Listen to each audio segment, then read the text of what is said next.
Alors bienvenue au chemin du karma, on va l'appeler comme ça, qui se dirige de l'attraction, de la sphère d'attraction vers la sphère du quotient intellectuel. On va vous faire cette introduction-là de la sphère du quotient intellectuel, mais on va vraiment rajouter, il y aura 2 vidéos, 2 moments. Et la première chose, c'est vraiment de vous parler du chemin qui est très important puisque c'est celui du karma. C'est quoi le karma? On en entend, comme c'est l'ego, il y a autant de définitions que d'humains pour l'ego et le karma dans la vie, mais le karma, comment on le définit à travers les clés génétiques, Val? En fait, moi, là, je veux dire qu'on commence une partie qui est beaucoup plus dense, beaucoup plus profonde, beaucoup plus épaisse. Donc, on va aller dans nos racines, on va retourner jusqu'au début. En fait, à notre genèse, ouais. Exactement, chacun pour soi, dans les prochaines sphères. Donc, ce qu'on va prendre le temps de faire aujourd'hui, c'est de mettre la table à ce qui s'en vient, donc les 3 prochaines sphères. C'est pourquoi, ça va vers quoi, et puis tout ça. Donc, le pathway, moi j'ai pris un paquet de notes parce que j'ai tellement de choses à vous dire sur ce qui s'en vient. Là, j'ai fait comme, je me rappellerai pas tout ça par cœur, mais c'est vraiment dense et c'est merveilleux. En même temps, il y a énormément, plus qu'on va loin, bien, plus qu'il y a, oui, des blessures un petit peu plus profondes. Par contre, ça veut dire qu'à chaque fois qu'il y a une blessure profonde, ça veut dire qu'il y a aussi un diamant. Donc, il faut toujours se rappeler de ça. C'est que oui, il y a une partie, mais en contrepartie, on voit toujours le pourquoi du bienfait, le cadeau là-dedans. Et puis, ben, c'est pour ça qu'on y va, en fait, parce qu'une fois que c'est guéri, une fois que c'est juste... En fait, c'est juste de mettre en conscience, hein, comme d'habitude. Une fois que c'est mis en conscience, ben, le reste tourne. Et puis, ça part comme quasiment par magie, tu sais. Exact. Donc on revient, là on a le livre de la séquence de Vénus qui s'appelle Love dans la série des livres de Richard Rudd. Donc ça c'est la version anglaise. Il n'y a pas encore de version francophone de ces livres-là, mais quand on a le gros livre qui récupère toutes les 64 clés, etc., il va en parler un peu. Puis là, on avait fait la destinée, l'attraction, puis on s'en va vers le quotient intellectuel, puis le chemin du karma, c'est celui qui relie l'attraction au quotient intellectuel. Exactement. Donc, karma, c'est quoi? Dans le fond, si on recommence du début, on a le dharma, on a notre destinée, le dharma qui se manifeste, donc en lien avec la destinée. Ensuite de ça, on a notre champ d'attraction qui, lui, nous permet de... Une fois qu'admettons la destinée est mise en plan et puis ça donne le ton, bien l'attraction, elle sert à appeler nos relations pour être capable de manifester notre dharma et aussi notre karma. Donc le karma, ce chemin-là, en fait, c'est une opportunité d'être capable, que la vie nous donne, à travers une nouvelle relation, à travers une nouvelle situation, à travers une nouvelle prise de décision, pour être capable d'apprendre les nouvelles leçons que la vie elle a à nous enseigner. Puis là, c'est à nous de les prendre ou de ne pas les prendre, mais sachons tous que quand on dit non, ben ça arrive plus tard. Fait que, tu sais, tant aussi longtemps que j'ai pas shifté, je peux butiner d'une relation à une autre, mais ça ne changera rien parce que j'ai pas descendu assez profond en moi, puis j'ai pas réalisé assez de choses pour être capable de manifester quelque chose de différent dans ma vie. Fait que mon champ d'attraction va toujours appeler le même fractal de personnes pour venir activer en moi mes prises de conscience. Puis si je les fais, ben là, à ce moment-là, je vais monter de layers comme une échelle. Je monte de layers. Et puis là, ensuite de ça, d'autres opportunités, d'autres relations m'arrivent, mais sur une fréquence de plus en plus élevée. Exact. Puis le karma, c'est le principe de causalité. Quand on fait quelque chose, il y a un effet qui va suivre. Il y a cause-conséquence. Donc, il y a beaucoup de... Vous pourriez chercher sur toute l'Internet, vous allez avoir énormément de définitions du karma. Dans la manière dont Richard Rudd le dit, c'est comment c'est des expériences de vie qu'on a créées, donc on va en vivre les conséquences par la suite. Puis c'est comment on apprend nos leçons à travers ces expériences, comme Val vient de vous le dire. Donc le karma va être... ce qu'on n'a pas intégré dans la précédente, c'est ce qui nous suit. C'est ça le karma, hein, c'est ça? Exact. Puis le karma aussi, ce qu'il dit beaucoup, c'est de la chimie qui se crée entre deux humains. Donc, admettons, toi, tu as la tienne, moi, j'ai la mienne, puis ensemble, on crée une autre chimie. Fait que ça, c'est la chimie de notre karma. Puis là, ben, c'est à nous de voir si on veut l'exécuter en haute fréquence ou en basse fréquence. Mais tout ça est vraiment guidé par la chimie de nos deux champs d'attraction. Et puis aussi, ce qu'il dit, c'est que chaque relation a son niveau de karma. Fait que plus la relation est tendue ou est demandante, mettons, bon, mais plus elle est gratifiante pour notre être parce qu'elle vient nous challenger au plus profond de nos blessures. Puis à minute que ça, on unlock ça, ben ça fait en sorte qu'on change de fréquence aussi. Ouais. Puis il dit d'avoir beaucoup d'humour. Oui, c'est vrai. Dans cette contemplation qui s'en vient, parce que le karma est beaucoup associé aussi au drama. Donc, tu sais, comment, au lieu de percevoir les choses avec drame et d'en faire un drame social, une comédie dramatique ou autre, mais plus le regarder comme une comédie dramatique. C'est quoi? On peut en rire, il y avoir beaucoup d'humour puis de légèreté là-dedans, parce que c'est notre capacité à avoir de la légèreté qui va nous permettre de l'observer dans toutes ces leçons, tout ce qui arrive. Oui.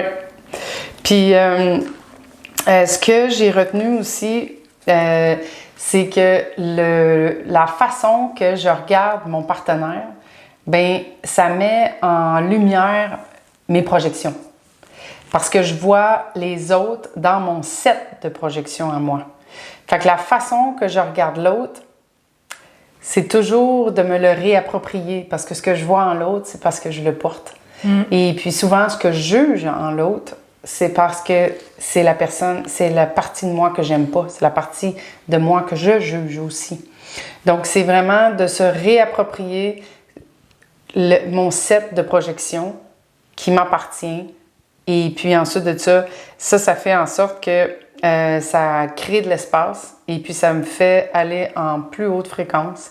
Et puis là, parce que moi, je suis en plus haute fréquence, ben mon partenaire, il peut pas me répondre en basse fréquence, c'est techniquement impossible. Donc lui, il aura pas le choix aussi de monter sa fréquence. Et puis c'est là qu'il dit que des relations qui finissent, parce Richard Rudd, il nous conseille toujours de rester dans les relations. Le plus longtemps possible et quand c'est le plus sain et le moins violent. Oui, c'est ça, exact. Puis ensuite de ça, quand, admettons, c'est la fin de quelque chose, ben c'est parce que soit la personne, elle sera pas capable de monter, te rejoindre en haute fréquence, ou soit ça y tentera pas du tout. Ouais. Fait que dans ce cas-là, ça finit, c'est un natural ending qu'il appelle, qui finit dans la légèreté, l'amour, puis il n'y a rien de compliqué. Une forme de sérénité, en fait. Il y a une décision qui est prise et qui vient faire réagir personne parce que ça devient une évidence. Donc, d'arriver jusqu'à ce stade-là, mais ça veut dire que chacun a fait son chemin, mais surtout la personne, parce qu'il dit que ça en prend une des deux. Hein. Exact. Souvent, peut-être que vous l'avez vécu aussi de votre côté, mais on va observer dans les relations qu'on espère que l'autre fasse autant de chemin que nous, mettons, mais ça n'a rien à voir. C'est une seule personne suffit pour faire shifter et inviter l'autre à suivre le mouvement. Donc, c'est comment on arrive à rester dans cette conscience que tout part de soi. Oui. Que tout... c'est à nous d'avoir cette vision-là et cette perception-là légère et positive de tous nos dramas. Exact. C'est de retourner à l'intérieur pour voir nos façons de faire, nos façons de voir la vie et puis tout ça. Fait que c'est un chemin qui se passe énormément à l'intérieur. Et puis aussi, il dit, c'est un processus pour être capable de se voir faire. Ensuite de ça, d'être capable de shifter ma perspective, puis d'être capable de demander pardon si c'est nécessaire, puis après ça, d'être capable de move on. Ça, ce processus-là, plus il devient rapide, plus je shift mes perspectives, plus je guéris de blessures, plus je monte en fréquence. Parce que ça sert à rien de commencer à s'en vouloir, de commencer à ruminer, de blâmer l'autre et puis tout ça, ou de blâmer soi. C'est vraiment de dire, OK, regarde, on fait juste shifter. That's it. On l'a mis en conscience, on en parle, on s'excuse, on move on. Fait que, puis ça redevient toujours, dans le fond, la même façon de procéder à chaque fois qu'on se rend compte d'un pattern. Tu sais, puis quand on y pense, c'est intéressant que ce soit le chemin du karma, qu'il est important de le voir sous l'angle de la légèreté, de l'humour, parce qu'on s'en va vers les 3 prochaines sphères, Val. Ouais. Et c'est pour ça qu'on vous fait une vidéo spécifique là-dessus. C'est parce qu'il y a vraiment quelque chose de majeur dans les 3 prochaines sphères qui s'en viennent. C'est notre structure, nos fondations, comment on pourrait appeler ça, tu sais, comment on s'est modelé de 0 à 21 ans. Puis ça se transforme en 3 phases, c'est ça? Exact. Donc, si tu veux peut-être faire une introduction des 3 phases dans lesquelles on s'en va, puis c'est sûr que d'apprivoiser l'humour, la légèreté, de drame, parce que dans ces 3 phases, on a eu beaucoup plus de périodes inconscientes, parce qu'on n'avait pas cette conscience d'adulte qu'on a aujourd'hui. Exact. Et donc, on s'est laissé modeler par les expériences qu'on a vécues, puis là, on va les découvrir dans les 3 prochaines sphères. C'est intense. Fait que les blessures, le mot sanskrit, ça s'appelle des sanskaras. Et puis ça, j'ai trouvé le truc vraiment intéressant. Il dit que c'est des imprégnations qui sont dans ton ADN. Puis c'est des layers, des couches et des couches de mémoire. Puis c'est vraiment subtil. Et puis ça s'est formé avec le temps. Puis là, on commence à rentrer dedans. Ouais. Donc, pour les 3 prochaines sphères. Fait que donc, la première, parce qu'on les remonte à l'envers. Fait que donc, c'est basé sur une théorie que Rudolf Steiner, qui était un grand de la Rose-Croix, des enseignements de la Rose-Croix dans les années 1900, est arrivé avec ça. Puis d'ailleurs, il y a encore aujourd'hui, à ce jour, plus de 1000 écoles qui suivent cette théorie-là. Ça s'appelle les Waldorf Schools. Fait que W-A-L-D-O-R-F. Schools, école. Et puis donc, la première, en fait, dans laquelle on s'en vient, parce qu'on dit qu'on les part à l'envers, on les remonte, comme il appelle Richard Rudd. Fait que le IQ, donc, c'est l'intellect. Et puis ça, c'est de 15 à 21 ans. Fait que donc, c'est tous nos patterns de comment on pense, comment on réagit, comment on structure notre pensée, puis tout ça. Ça, c'est notre IQ. Qu'est-ce qui a modelé notre raisonnement de 15 à 21 ans? Qui nous a inspiré intellectuellement va créer cette structure, ce quotient intellectuel-là. Exact. Ensuite de ça, la deuxième, donc c'est le EQ, le quotient émotionnel, le QE, en français, désolé. Le QE, donc quotient émotionnel. Et puis celui-là, c'est vraiment notre façon de gérer nos émotions. Comment on répond à l'autre, comment ça bouge en nous quand il y a des choses qui nous affectent et tout ça. Fait que ça, c'est tout ce qui est émotionnel. Et puis c'est de 8 à 14 ans. Et puis ensuite de ça, pour terminer, c'est le SQ, le quotient spirituel. Et puis celui-là, c'est de 0 à 7 ans. Celui-là, il est beaucoup plus physique. Et puis c'est la blessure avec laquelle on est arrivé, en fait, qui s'est formée de 0 à 7. Donc, puis ça, aussi, ce qui est important de savoir, c'est que là, on les remonte à l'envers pour déconstruire le pattern. Parce qu'il dit que c'est beaucoup plus facile de les reprendre à l'envers que de recommencer de 0 à 7 puis d'essayer de comprendre ça. Ça fait du sens aussi parce que tu y vas avec tes mémoires les plus récentes. Exact. Pour les couches qui ont été posées par-dessus. Donc, tu enlèves les couches du dessus pour être capable d'aller en dessous et plus profondément dans ton parcours. Puis le quotient spirituel, ça va être beaucoup la manière dont on aime, dont on offre notre amour. Donc, ça va avoir beaucoup de sens là-dedans. Est-ce que... Parce qu'il y aurait beaucoup de choses à dire aussi. Le Sankara, là, j'aimerais faire un petit aparté. Pour ceux qui ont fait de Vipassana, vous allez vous souvenir de ce mot-là parce que c'est ce qu'on libère quand on fait du body scan. Parce que plus La méditation Vipassana, c'est vraiment comment on peut scanner notre corps au point d'aller dans les subatomiques, donc de créer d'observer quasiment chaque atome de notre corps. Puis plus on observe nos atomes, plus ça crée de l'espace, comme le dit Richard Rudd. Et la création d'espace, qu'est-ce que ça fait? Ça libère les mémoires qui se sont engouffrées ou les densités d'atomes qui se sont, par exemple, contraintes ou restreintes ensemble pour créer une mémoire, une blessure, etc.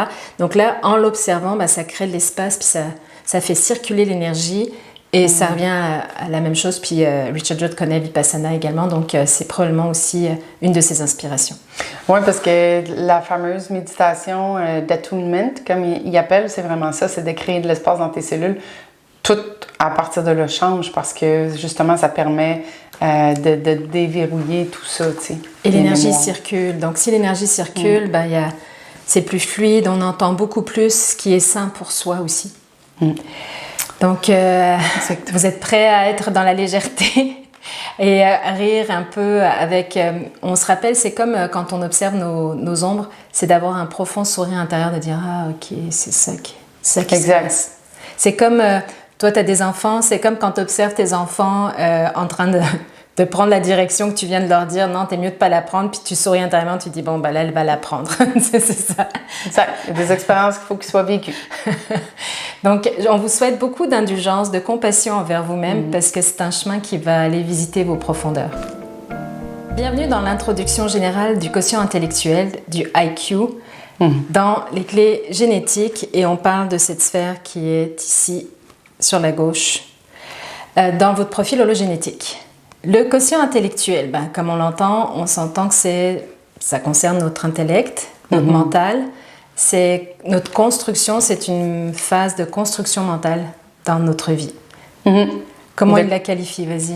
De 15 à 21 ans, qu'il nous disait. Puis, encore une fois, c'est basé sur la théorie de la complète incarnation de Rudolf Steiner par cycle de 7 ans jusqu'à 21 ans.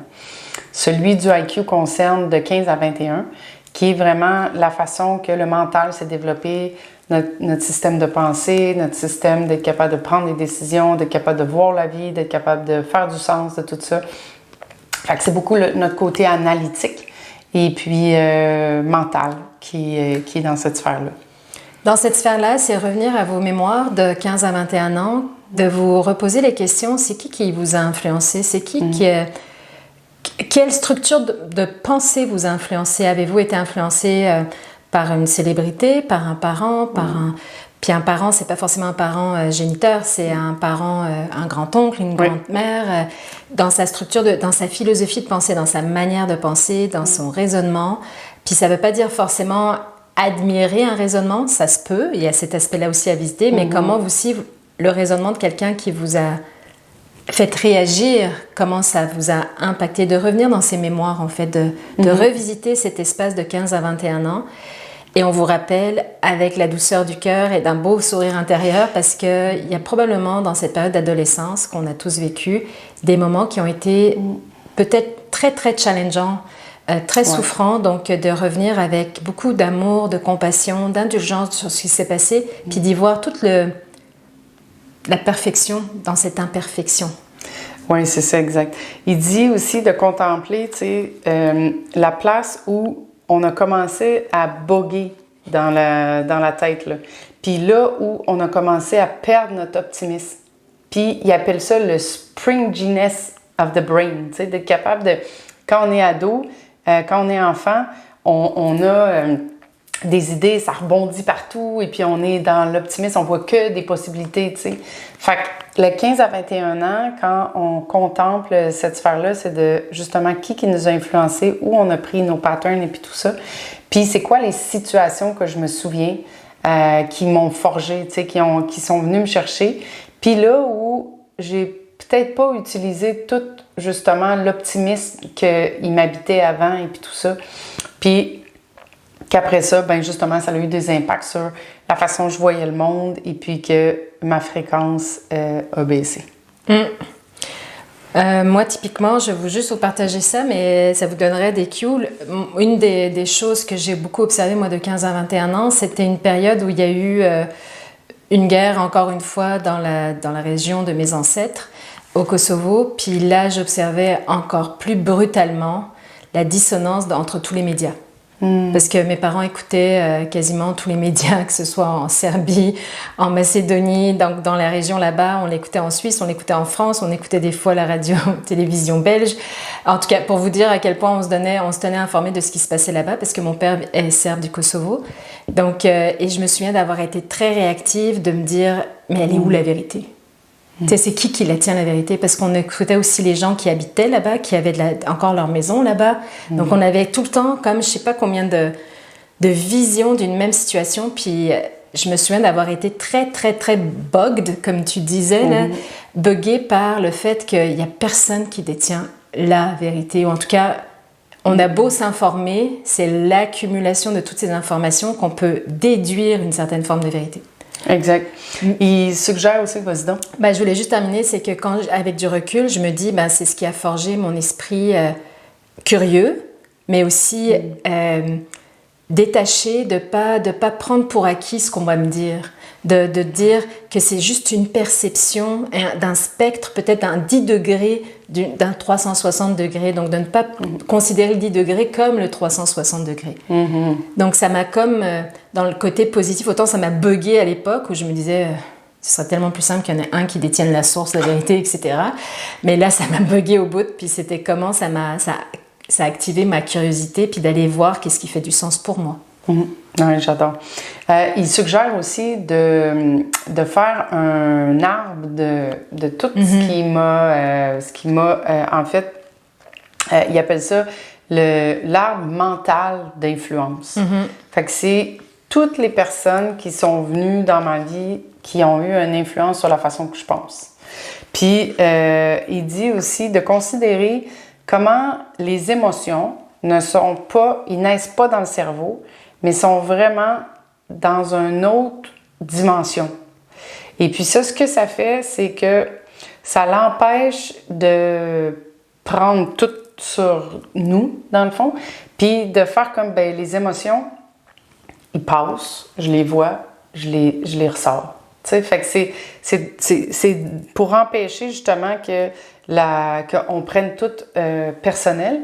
Et puis aussi, ça fait en sorte que quand on se dit que les émotions ils naissent pas d'ici, ils naissent du champ, bien, ce que ça fait, c'est que, en fait, c'est que ce que j'attire, ben la fréquence va m'arriver de ce que j'aimais, tu sais.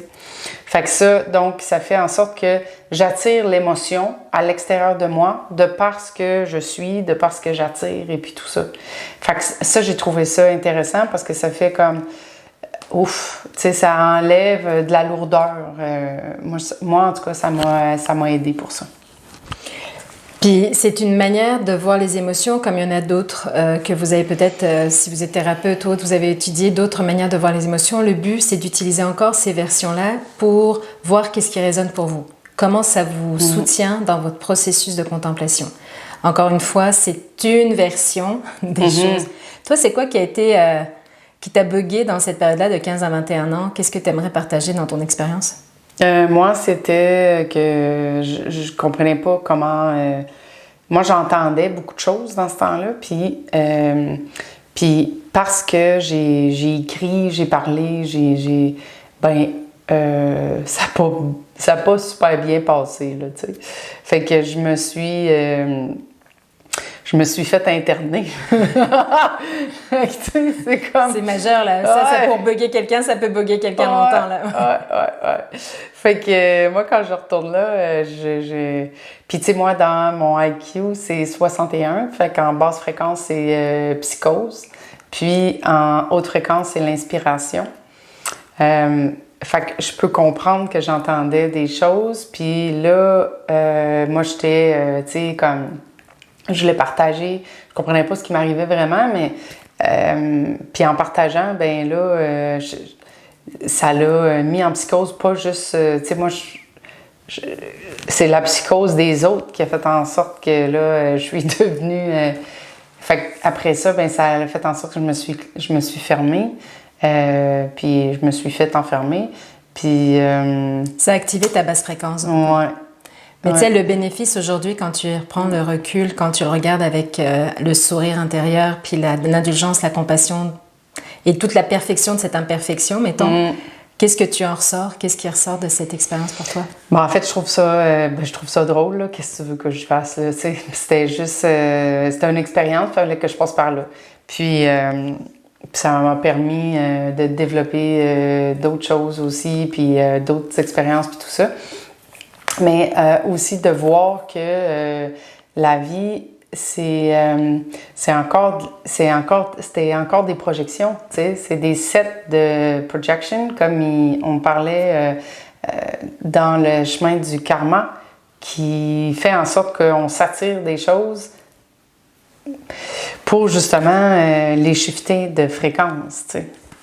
Puis tu sais, probablement que toi, j'imagine, puis on le fait là rapidement, mais tu sais, probablement que tu t'es jugé, toi, de dire, voyons, d'où ça me vient ces aspirations. Puis depuis, ce que j'observe beaucoup chez toi, c'est que tu es tout le temps en train de vérifier les sources, puis de voir qu'elle n'était pas la seule à vivre de même, puis à ressentir, à percevoir d'autres réalités, d'autres dimensions, puis que ça vient te conforter, ça vient ancrer davantage ton inspiration dans quelque chose de plus solide. Puis tu sais, c'est ça que le chemin qui t'a... où tu es beaucoup plus prudente même dans la manière dont tu... Puis là, tu le sais, c'est quoi de la haute fréquence et de la basse fréquence, puis ça a été ton chemin d'élévation aussi. Là. Exact. Donc, sur ce, on repasse sur les prochaines capsules qui vont vous parler de l'ombre, du don et du CD, de ce quotient intellectuel.